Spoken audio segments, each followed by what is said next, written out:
ces deux républiques étaient sous bombardement. Il y avait des crimes même de guerre parce qu'on a tué même les civils. L'Ukraine bombardait toujours ces gens qui parlaient Russie. La Russie est allée au secours. C'est ça, non? Poutine est allé au secours. Donc c'était une opération spéciale. Si ce n'était pas vrai, l'Occident aurait démenti. Est-ce qu'il a démenti? Non. C'est ça. C'est l'opération spéciale. Et donc ce n'est pas, ce n'est pas Poutine qui a agressé l'Ukraine. Non. C'est une opération spéciale. Ce sont les Américains qui ont provoqué. Ils ont dit à ce monsieur-là, Zelensky, c'est eux qui l'ont mis au pouvoir. C'est très facile. Il suffit de le vouloir. Pour que l'Afrique soit puissante, il faut qu'il s'unisse d'abord. Et puis, si l'Afrique s'unisse, il a déjà son indépendance. Quand tu as ton indépendance, tu peux tout faire. Mais quand tu es toujours colonisé, tu fais ce que le patron te dit de faire. L'Afrique dit ce que l'Occident dit. L'Afrique fait ce que l'Occident lui commande. C'est ça. Oh, l'Afrique n'est pas libre. Il n'est pas libre. Or, si l'Afrique n'est pas libre, c'est fini, c'est la mort. Donc, c'est l'Afrique libre ou la mort. Donc, il faut choisir. Nous devons choisir entre les deux. C'est l'Afrique libre ou la mort.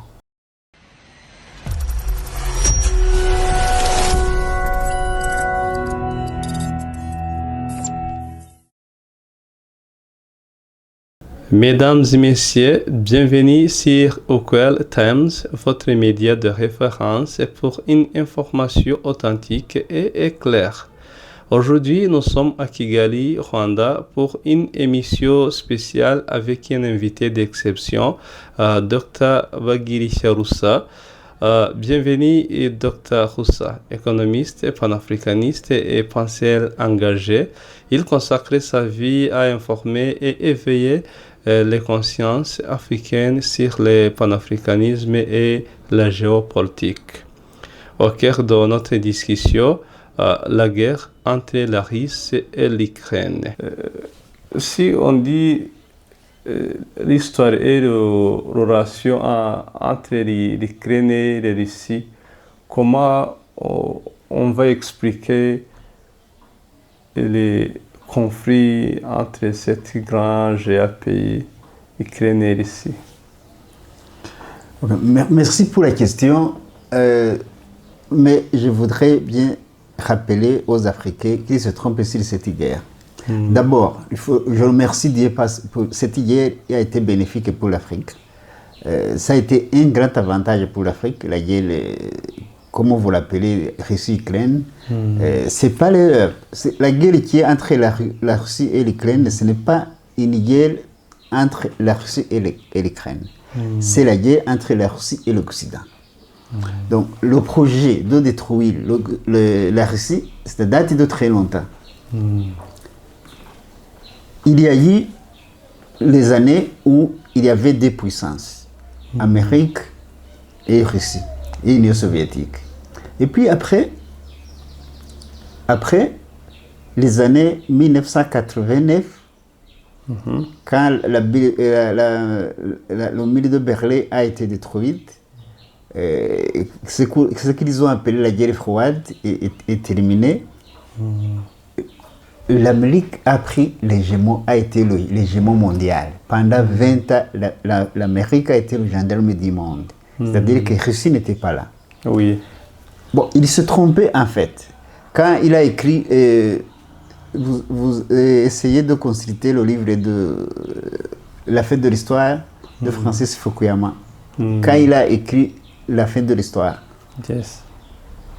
il voulait dire que c'est la fin du bipolarisme. Bipolarisme, vous comprenez? Bipolarisme, il y avait des bipolaires, des hégémons. Quand il a écrit La fin de l'histoire, c'était en 1992, il disait que c'est fini, la Russie est tombée, il a été détruit, l'Union soviétique, et c'était vrai parce que les satellites, les 15 pays, les 14 pays satellites, depuis l'indépendance, la Fédération reste seule avec 89 pays. Et puis, le projet n'a pas réussi. Ils ne savaient pas qu'un président comme Poutine va naître. Quand Poutine est revenu, depuis les années 2008, il a reconstruit la Russie, il a donné la force, la vitalité à son pays. Il a construit les nouveaux Russie. Oui, presque le nouveau Russie. Géant. Le géant, la puissance encore une fois. Donc, ça n'a pas traîné, donc la guerre froide a avorté, il n'a pas terminé. Mais à part Fukuyama qui a écrit La fête de l'histoire, après, une année ou 2 ans après, non, je me trompe, 5 ans après, Samuel Atingito a sorti un livre qu'il a appelé Choc des civilisations. Il voulait montrer au Fukuyama qu'il s'est trompé. Mais c'est qui Fukuyama, c'est l'auteur de ce livre? Fukuyama, il a fait de l'histoire. Okay. Je pense que j'ai le livre. Bon, il est ici aussi. Francis Fukuyama, il a écrit la fête de l'histoire. Ah oui. Il disait que c'est la fête de la guerre froide. C'est-à-dire c'est la fête de la Russie, de l'Union soviétique. On peut dire qu'il avait raison, mais il s'est trompé. Donc il a été fanatique, il a eu l'émotion, il voulait que la Russie tombe. Quand il a écrit la fête de l'histoire, il disait que c'était la fête du bipolarisme. Donc il montrait au monde qu'il était un seul hégémon, l'Amérique. Donc une puissance mondiale. L'hégémonie de l'Amérique, il a décrit tout ça ici. Mais après 5 ans, Samuel Atingito a écrit le choc des civilisations. Il voulait dire à Fukuyama, la guerre froide n'est pas terminée, il va renaître sous forme de civilisation. Il voulait montrer au Fukuyama qu'il s'est trompé. Il disait, les gens, les habitants, la population d'une même civilisation, il faut se réunir, il faut se mettre ensemble, vous ne pouvez pas les gagner. Vous ne pouvez pas les vaincre. Yes. C'est ce qu'il disait. Okay. Donc, il ne s'est pas trompé. Parce qu'en 2014, quand Crimée est retourné à la Russie, l'Amérique n'a rien dit. Oui. À part les sanctions. C'est-à-dire la guerre froide est renée depuis 2008. Donc, ils ont fait un effort, ils ont toujours tenté de détruire la Russie. C'est pour cette raison qu'ils ont provoqué la Russie pour attaquer l'Ukraine. Okay. Ce n'est pas la Russie qui a agressé l'Ukraine. Non. Quand l'adversaire t'oblige de prendre les armes, quand l'assaillant t'oblige de prendre les armes, ce n'est pas toi le criminel. Ah oui. Donc ce n'est pas la Russie le criminel. Mais celui qui a obligé la Russie de prendre les armes, c'est l'Occident. C'est ça, c'est l'Occident le criminel. Okay. La victime, malheureusement, c'est l'Ukraine qui a été victime. Ah oui. Il a été le champ de bataille. Les Américains n'aimaient pas l'Ukraine non plus. L'Ukraine et les Russes sont des Slaves, les deux. C'est un seul pays. Ah oui. C'est pour cette raison qu'il n'a pas eu une guerre en Ukraine. Ce sont les opérations spéciales. Ce n'est pas une guerre. C'est l'opération spéciale. Bon, mais beaucoup de gens pensent que c'est la guerre. Ils le pensent, mais ce n'est pas vrai parce qu'il faut consulter le Charte des Nations Unies, l'article 51. Quand tu es au secours, quand tu vas secourir les gens, et quand tu es allié avec celui que tu vas secourir, ce n'est pas une guerre, c'est une opération spéciale. Ah oui. Oh, il y avait des républiques autonomes en Ukraine, Donetsk et Lugansk, Yes. qui avaient déclaré l'indépendance. Depuis 2008, ces deux républiques étaient sous bombardement. Il y avait des crimes même de guerre parce qu'on a tué même les civils. L'Ukraine bombardait toujours ces gens qui parlaient Russie. La Russie est allée au secours. C'est ça, non? Poutine est allé au secours. Donc c'était une opération spéciale. Si ce n'était pas vrai, l'Occident aurait démenti. Est-ce qu'il a démenti? Non. C'est ça. C'est l'opération spéciale. Ok. Et donc, ce n'est pas, ce n'est pas Poutine qui a agressé l'Ukraine. Non. C'est une opération spéciale. Ce sont les Américains qui ont provoqué. Ils ont dit à ce monsieur-là, Zelensky, c'est eux qui l'ont mis au pouvoir.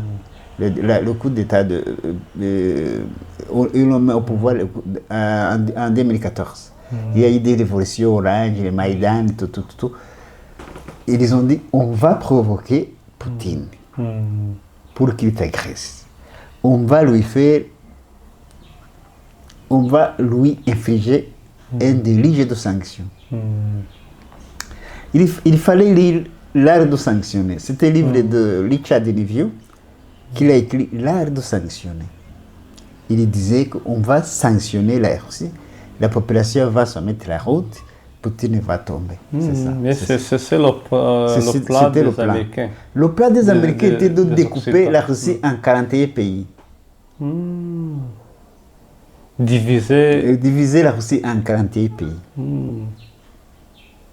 Et puis, on a opté pour les sanctions. Poutine, on a provoqué Poutine. On a dit à Zelensky, Poutine va t'attaquer, on va te donner tout, les armes, l'argent, et puis prendre les sanctions pour Poutine, la Russie va tomber. Ok. Mais, docteur, comment la communauté internationale réagit-il face aux tensions entre l'Ukraine et la Russie? Il n'y a pas de communauté internationale. Les Nations Unies. Nations Unies, ce n'est pas international. Non. Comment tu peux dire que c'est international? Il n'y a pas de communauté internationale. Les communautés internationales, c'est l'Occident. Ce n'est pas international. Tout le monde, si c'était l'international, tout le monde n'était pas d'accord avec ce qu'on a fait pour la Russie. Mais l'Amérique prenait seule les décisions de donner des armes à l'Ukraine, de donner de l'argent à l'Ukraine. Quand je dis les États-Unis, il faut l'Occident, c'est l'Occident, l'OTAN, c'est l'OTAN. Donc la Russie, Vladimir Poutine était seul contre l'Occident, contre l'OTAN, 30 pays. Oui. Mais docteur, tu dis les sanctions, comment les sanctions économiques et les mesures politiques affectent M. Poutine? Ces gens-là, ils n'ont pas la tête pour penser. Un pays comme la Russie, ce n'est pas facile de le sanctionner. Ce n'est pas facile que les sanctions aient l'impact négatif que ce soit. C'est un pays double. Au côté superficie, il est 2 fois l'Amérique. C'est un pays géant, le plus grand pays du monde. 11% de la planète. Un pays qui a tout. 11% de la planète. 17 millions de kilomètres carrés. Comment peux-tu sanctionner ce pays? Et tu crois que les sanctions vont prendre? Ils ont tout. Ils ont le terre pour cultiver. Ils ont la technologie sophistiquée, élevée. Ils peuvent fabriquer des armes. Ils n'ont pas besoin d'acheter les armes ailleurs. Ils n'ont pas besoin d'acheter les Allemands ailleurs. Ils n'ont pas besoin d'acheter les médicaments ailleurs. Ils savent tout faire. Ça n'a donné aucun résultat. Que s'y attendaient. Ils pensaient qu'avec le SWIFT, on les empêchait de transférer l'argent. Mais ils oublient que la Chine a ce système. C'est ça. Ce que tu appelles international. Ce n'est pas l'international. Si c'était l'international, même la Chine aurait obéi aux sanctions. Donc l'international n'existait pas. Non. Docteur, tu dis que la Russie a annexé la Crimée en 2014, mais comment l'annexion de la Crimée en 2014 a-t-elle influencé l'escalade du conflit entre les Russes et l'Ukraine? Non, en fait, on se trompe du côté Crimée. Crimée n'a pas été annexée. Crimée, c'est la Russie, non? Mais enfin, c'est à l'Ukraine. Non, Crimée, c'est la Russie. Comment? Enfin, logiquement, on peut dire que Crimée, c'est pour la Turquie. Ouais. Au temps d'Empire ottoman, le pays principal, c'était la Turquie. Oui. Il a été détruit en 1904, dans la Première Guerre. Donc, dans ce qu'on appelle la Première Guerre. La Crimée est russe il y a 254 ans. Tandis que la Crimée est ukrainienne il y avait 70 ans. C'est tout. Alors, comment peut dire que la Crimée était ukrainienne?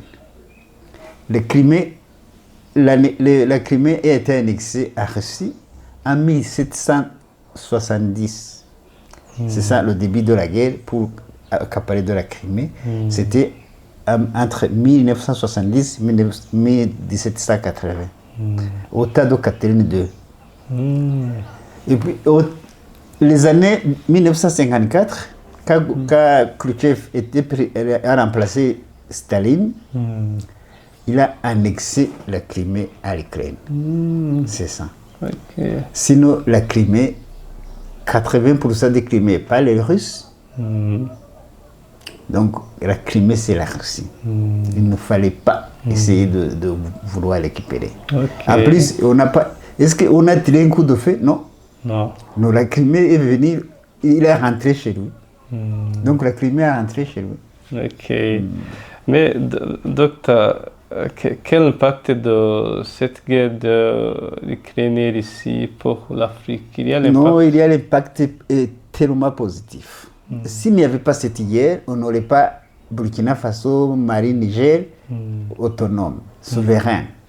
C'est ce sont les pays qui ont pu accueillir l'indépendance. Si c'était avant, ça serait comme la Libye. Aujourd'hui, il y aurait la Libye, le Mali par exemple, il aurait été détruit immédiatement. Cette guerre a un impact très positif. Très positif. Je te dis pourquoi. Il n'y aura pas de deuxième Libye en Afrique. C'est grâce à cette guerre. Il n'y aurait pas de deuxième Libye en Afrique. Oui. Il n'y aurait pas de deuxième Somalie en Afrique. C'est grâce à cette guerre. Cette guerre nous a montré la fête de l'Occident. C'est ça.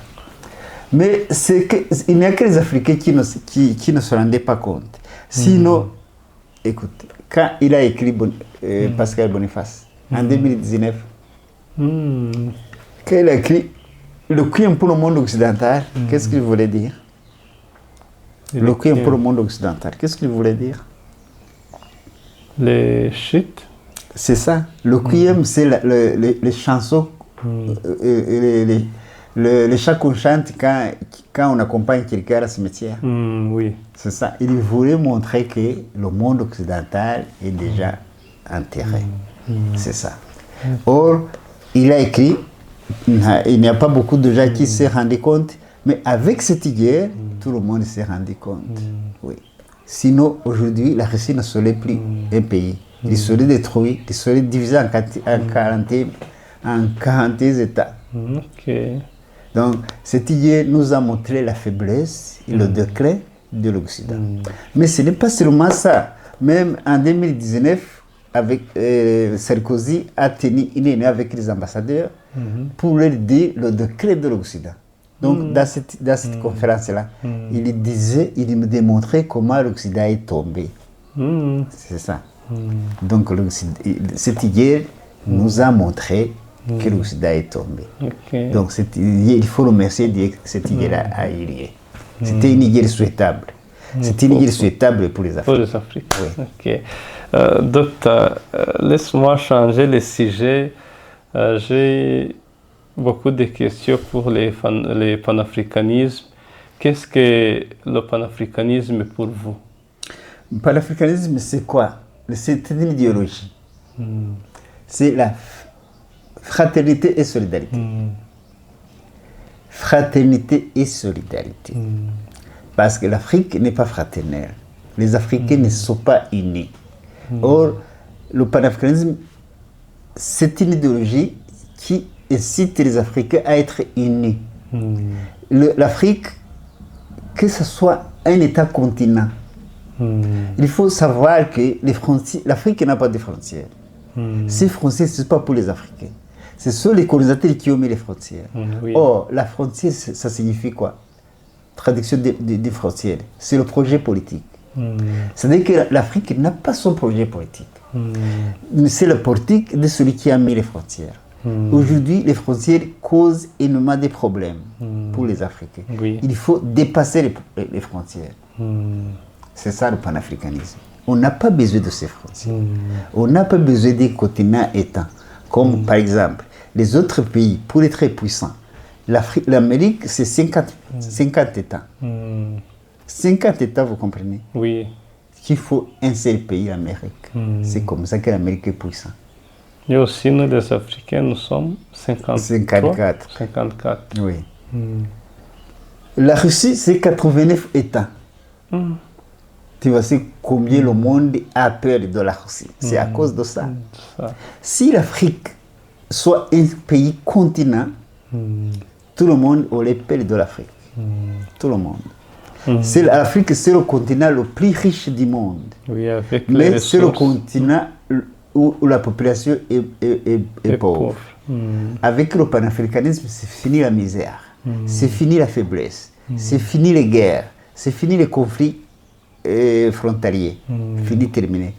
C'est ça le panafricanisme. Ok, merci. Docteur, pensez-vous que l'Afrique est suffisamment unie aujourd'hui? Unie? Non, pas du tout. Comment il peut être uni? L'Occident est là. L'Occident est là. Le rôle de l'Occident, le premier rôle de l'Occident, c'est pour empêcher l'Afrique de s'unir. Pourtant, en 1993, il a écrit Kwame Nkrumah.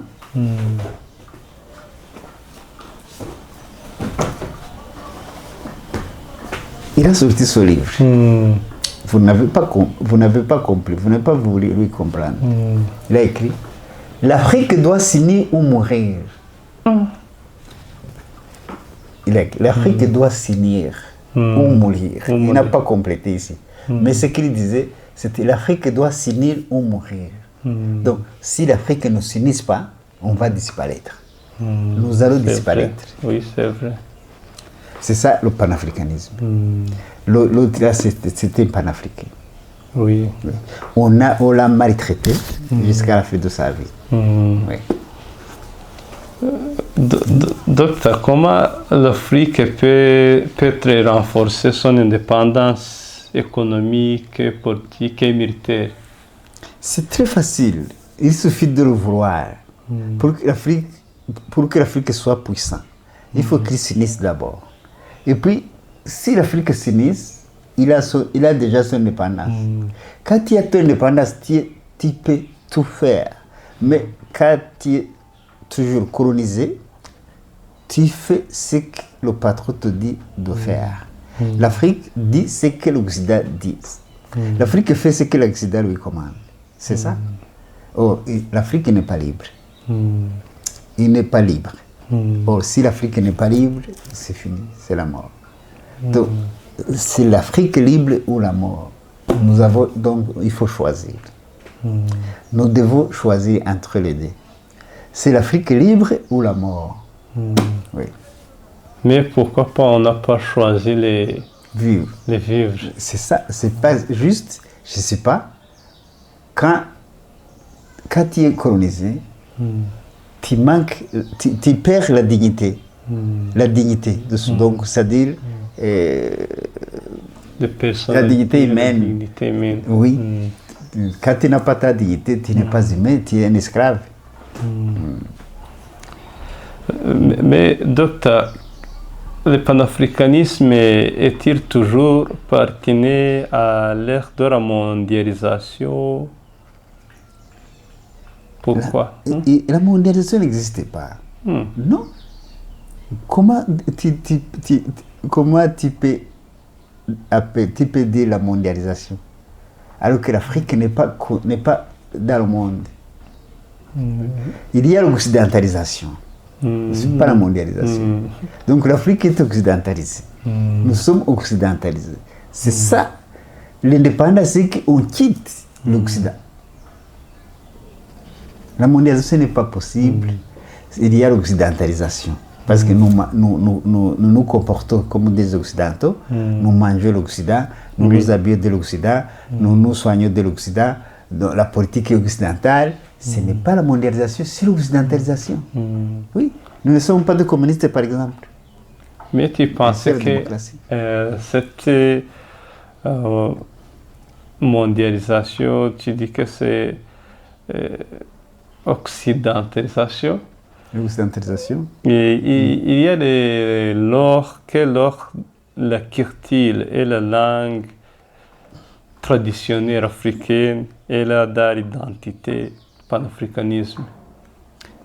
La première chose qu'on a perdue, c'est l'identité. Nous avons perdu notre identité. Parce que le colonisateur, c'est ça l'objectif. Il te fait perdre ton identité. Il te crée de nouveau. Il fait un nouveau créateur. Oui. Donc, tu n'es plus l'homme comme Dieu t'a créé. Tu es l'homme recréé par l'Occident, par le colonisateur. Il t'appelle son nom. Il te donne le nom qu'il veut. Oui.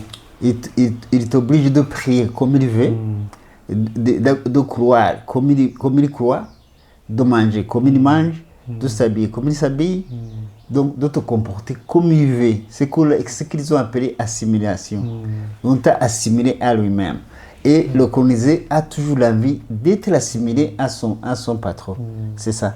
Pour toi, ce n'est pas possible. Tu n'es pas devenir européen alors que tu es africain. Mais tu es quelqu'un qui est au milieu, qui n'a pas d'équilibre.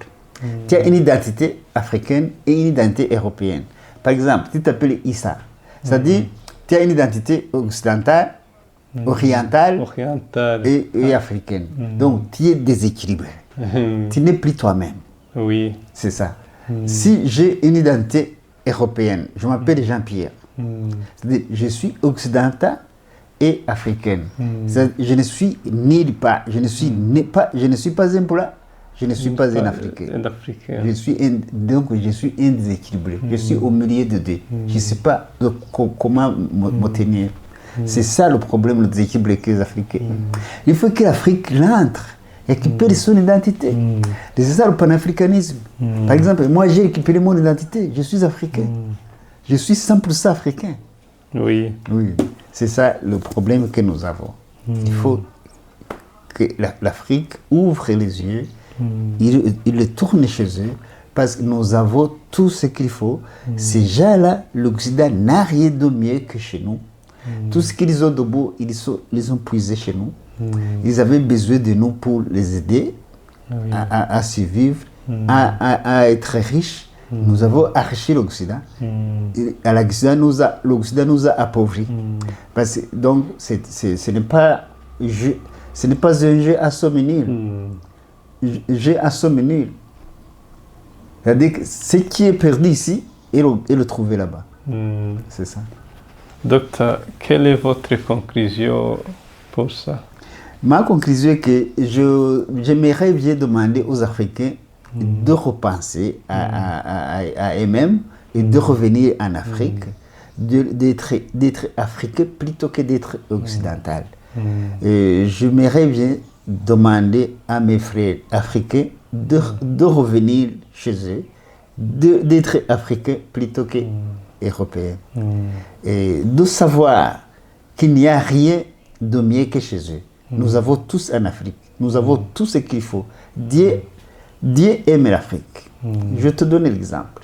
Si le continent d'Europe, il n'y a pas 1 milligramme de minerais, que ce soit précieux ou stratégique. Je ne sais pas si tu comprends la différence. Oui, je comprends. Il n'y a pas 1 milligramme de minerais. Tout se trouve chez nous en Afrique. Mais c'est l'Occident qui en bénéficie. Par exemple, aujourd'hui, si on dit que l'Anvers, c'est un port de Belgique, on l'appelle capitale mondiale de diamants. Alors qu'en Belgique, il n'y a pas 1 milligramme de diamants. C'est le diamant du Congo. La France, c'est le premier pays, c'était avant la révolution nigérienne, le premier pays occidental qui exporte l'uranium. Or, en France, il n'y a pas 1 milligramme d'uranium. C'était l'uranium du Niger. En Afrique. En Afrique. Aujourd'hui, c'est toujours la France le premier exportateur de chocolat. Or, le cacao ne pousse pas en France. C'est à Côte Le d'Ivoire, cacao pousse en Côte Cameroun. d'Ivoire et au Cameroun. C'est le premier pays exportateur de chocolat. Même si tu manges du chocolat, ça vient de France. Oui, Ça ne vient pas de Côte d'Ivoire. non. Ça vient de France. Donc, si les Africains savent, on ne mangerait plus de chocolat. On pouvait ne plus manger de chocolat. Si les Africains avaient indépendance, on aurait aidé le Côte d'Ivoire, aider mentalement, psychologiquement, sensibilisation, qu'on construise l'industrie pour transformer le chocolat, le cacao. C'est très facile à faire. Mais l'Afrique n'est pas indépendante. Personne ne peut le faire. Même les Africains qui sont là, ils ne peuvent pas suggérer même le Côte d'Ivoire de le faire. Parce qu'ils ont peur de la France. C'est ça. Ok, docteur, merci à vous. Merci. Je vous remercie aussi.